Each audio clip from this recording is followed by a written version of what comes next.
पता है, लोगों के पास अधिकार नहीं होता कहने के लिए, दिखाने के लिए। उनके पास चीज़ें होती हैं, पैसा होता है, गाड़ी, मकान, बंगला, रिश्ते नाते सब होते हैं, पर वो सब कहने के लिए, दिखाने के लिए होते हैं। उनके पास अधिकार नहीं होता। अपनी इच्छा से या अपनी मर्ज़ी से वो उन चीज़ों का इस्तेमाल नहीं कर पाते, पैसा खर्च नहीं कर पाते, गाड़ी का यूज़ नहीं कर पाते, हर वक्त कहीं जाकर रह नहीं पाते। और ये बहुत ही सच बात है, वो बहुत कॉमन है। उन्हें हर चीज़ पूछ पूछ के करनी पड़ती है, जवाब देना पड़ता, क्लैरिटी देनी पड़ती है कि क्यों किया, कैसा किया, कहाँ जा रहे, कैसा वो। और ये 40-40, 50-50 साल तक चलता रहता।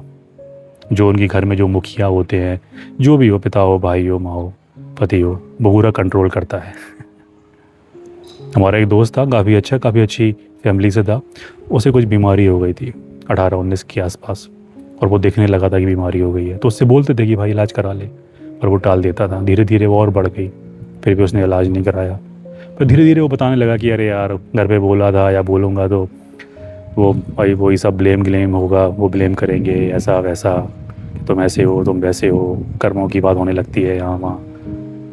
इवेंचुअली बहुत ज़्यादा तबीयत ख़राब हो गई, तो उनके घर के लोगों ने थोड़ा वो किया ऐसा वैसा, पर बहुत देर हो चुकी थी। और ये बहुत कॉमन है। सब कुछ होने के बाद भी मतलब हक नहीं था कि अगर इलाज कराना होता तो 2-4-5 लाख रुपए खर्च कर दो। सेम हमारे घर में भी ऐसे ही था। हमारी माता जी का भी इलाज नहीं होता था। चीज़ें हमेशा बिखरी रहती थी, यहाँ वहाँ टाला मटोली चलती रहती थी। अरे ये उनसे पूछेंगे, उनसे पूछेंगे, क्योंकि जो घर के मुखिया होते, जो घर के मेन लोग होते, उन्हें लगता है कि यार इससे है ना हमारी इज्जत पर फ़र्क नहीं पड़ रहा। जो बाहरी लोग होते ना, उनको ये देखना पड़ता कि क्या इस काम से कुछ फ़ायदा हो रहा है। हाल ही में आपने देखा होगा कि डॉक्टर ने एक वीडियो बनाया था जिसमें वो मिसोजिनिस्ट मैन के बारे में बात कर रहा था कि उन्हें कितनी परेशानी होती है, कितनी नफरत होती है जब उनकी वाइफ या उनके घर की कोई औरत बीमार होती है और हॉस्पिटल में आती है। तो ये सिर्फ औरत वाली बात नहीं है, कोई भी हो वैसे, क्योंकि वो जो पैसा है उस पर उनका अधिकार है नहीं। वो अधिकार सिर्फ एक आदमी का है, मेन इंसान का, और वो उसे कंट्रोल करता।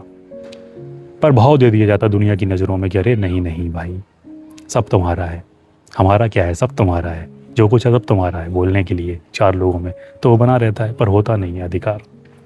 और इसलिए लोग स्ट्रगल करते हैं, अंत समय तक स्ट्रगल करते हैं।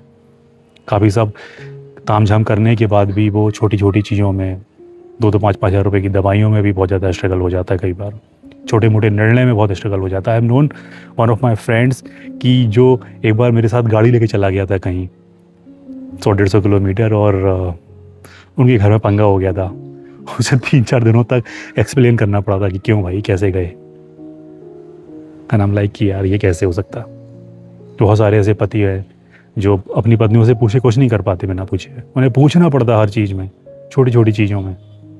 कहने को वो बड़ी बड़ी बातें कर लें ओशो की और धर्म की और अध्यात्म की, और ऐसा होना चाहिए और वैसा होना चाहिए, पर सच्चाई है जो वही है, लोगों के पास हक नहीं होता। एक तरह से सही भी है, ठीक है आप पूछ के करो, पर वो पूछना मेन है नहीं, वहाँ पर हक ही नहीं है, अधिकार ही नहीं है। आप पूछ भी लोगे तो भी वो जवाब मिलने वाला नहीं है वहाँ पर। जो अक्सर हमने पाया है इसमें जो होता है ना, वो मेन वो इज्जत वाला जो पार्ट है वो आ जाता कि क्या उस चीज़ से बाहर की दुनिया में इज्जत बढ़ रही है, जो है चीज़ें बढ़ रही हैं, बेहतर हो रही हैं, मान सम्मान बढ़ रहा है तो हाँ ठीक है, नहीं तो फिर उसको फिर टाल दो, मना कर दो। और बहुत कॉमन है, फाइनेंशियली तो बहुत कॉमन है, बाकी चीज़ों में भी देखा जाता। शादी ले लो आप, हक नहीं होता शादी करने का अपनी इच्छा से। लोगों को कहने के लिए लोग बोल देते हैं कि हाँ ठीक है, अपनी तुम्हारी इच्छा से कर लेंगे, पर नहीं होता। बहुत सारी चीज़ों में ऐसा होता।